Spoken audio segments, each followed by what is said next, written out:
Itu dalam perkara pokok kasus korupsi KPP ada 8 orang yang sudah diproses dan divonis bersalah. Mereka adalah Setia Novanto, 2 mantan pejabat Kementerian Dalam Negeri, Irman dan Sugiarto, pengusaha Madeoka Mas Agung, dan mantan Direktur PT Murakabi Sejahtera Irvanto Hendra Pambudi Cahyo atau keponakan Novanto, kemudian pengusaha Andi Narago dan Direktur Utama PT Quadra Solution Anang Sugiana Sugiharji, dan yang terakhir adalah mantan anggota DPR Markus Nari. Dan berikut adalah kronologi singkatnya. Dalam pelelangan proyek EKTP pada tahun 2011, pemerintah Indonesia melalui Kementerian Dalam Negeri atau Kemendagri meluncurkan proyek pengadaan kartu tanda penduduk elektronik dengan anggaran yang sangat besar. 2. Aliran dana. Setia Novanto yang pada saat itu menjadi ketua DPR atau Dewan Perwakilan Rakyat Indonesia diduga terlibat dalam menyusun skema korupsi terkait proyek EKTP. Setia Novanto diduga menerima suap dari kontraktor proyek untuk memuluskan proses pengadaan EKTP. Selanjutnya, pengungkapan skandal. Pada tahun 2017, Komisi Pemberantasan Korupsi (KPK) Indonesia mengungkapkan skandal korupsi terkait proyek EKTP. Setelah penyelidikan yang intensif, Novanto ditetapkan sebagai tersangka dalam proses tersebut. Pengunduran diri. Pada saat Novanto masih menjadi ketua DPR, ia mengundurkan diri dari jabatannya setelah ditetapkan sebagai tersangka oleh KPK. Sidang pengadilan. Novanto kemudian menjalani proses hukuman dan diadili atas tuduhan korupsi EKTP. Pada Desember 2017, Pengadilan Tindak Pidana Korupsi Jakarta memutuskan Novanto bersalah dan menjatuhkan hukuman penjara 15 tahun serta denda miliaran rupiah. Bandar Udara Kuningan. Selama proses hukum, Novanto sempat membuat kontroversi dengan mengaku sakit dan dibawa ke rumah sakit. Namun belakangan ditemukan berada di sebuah hotel mewah di Kuningan, Jakarta. Insiden ini menjadi perbincangan hangat di media sosial dan masyarakat.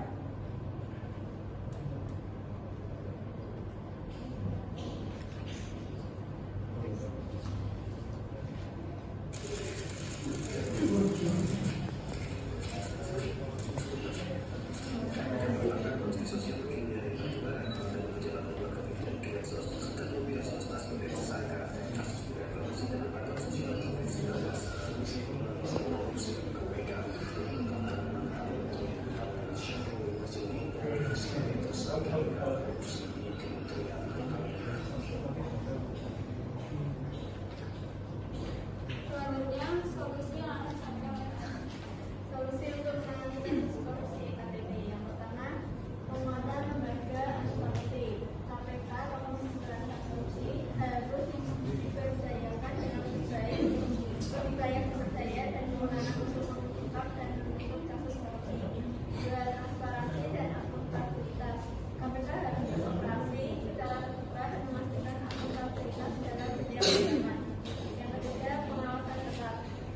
Menerapkan pengawasan yang ketat pada setiap tahapan pengadaan termasuk evaluasi kontrak dan pelaksanaan proyek.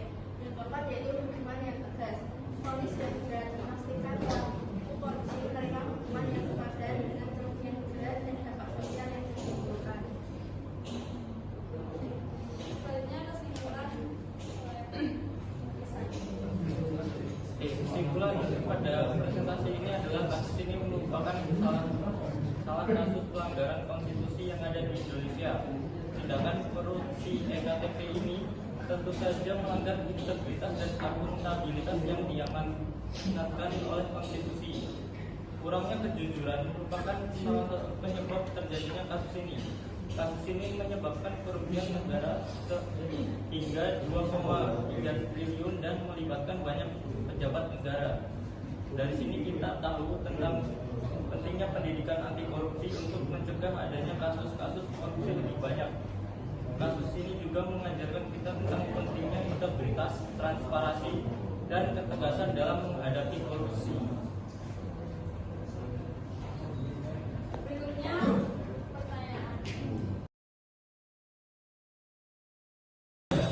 Assalamualaikum warahmatullahi wabarakatuh.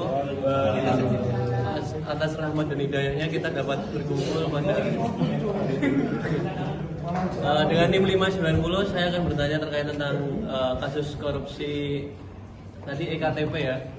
Nah, ini dengan maraknya tindak pidana korupsi, ini kan hukumannya kan mungkin terlalu ringan ya. Jadi banyak para banyak koruptor itu kayak menggampangkan itu loh mas, korupsi gitu loh. Nah itu untuk apakah ada dari kalian kayak hukuman yang sepantasnya yang setimpal untuk korupsi tersebut, koruptor tersebut? Karena kalau hukuman cabut ora hartanya tuh disita semua. Itu nek dideleke piye, Cok? Lho, jenenge nek money laundry.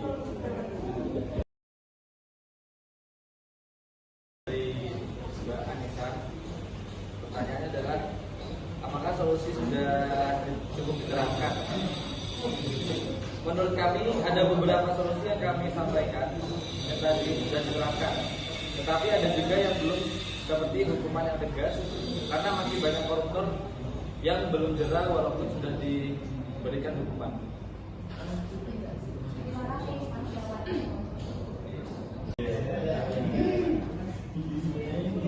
Tadi pertanyaannya dengan maraknya tindak pidana korupsi, hukuman terlalu ringan sehingga koruptor menggampangkan, apakah hukuman yang pantas? Jadi menurut kami tadi kami sudah diskusi,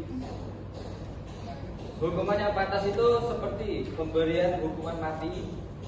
Hukuman mati dapat memberikan efek jera yang signifikan dan menghentikan korupsi. Yang kedua, pembebanan biaya sosial korupsi. Koruptor harus memberi biaya sosial yang diakibatkan oleh tindakannya. Hal ini dapat mengembalikan rasa keadilan di tengah masyarakat.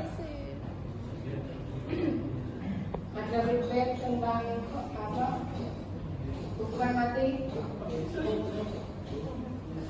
Setuju? Setuju. Apa enggak pelanggaran HAM mana yang bisa? Terima kasih untuk yang bertanya. Terakhir, jujurlah untuk dirimu sendiri, jujurlah untuk keluargamu, dan jujurlah dalam waktu untuk negeri ini.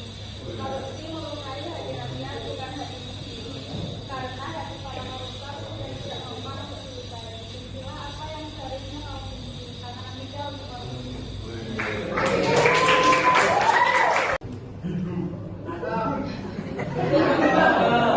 Kalau nggak apa lihat itu.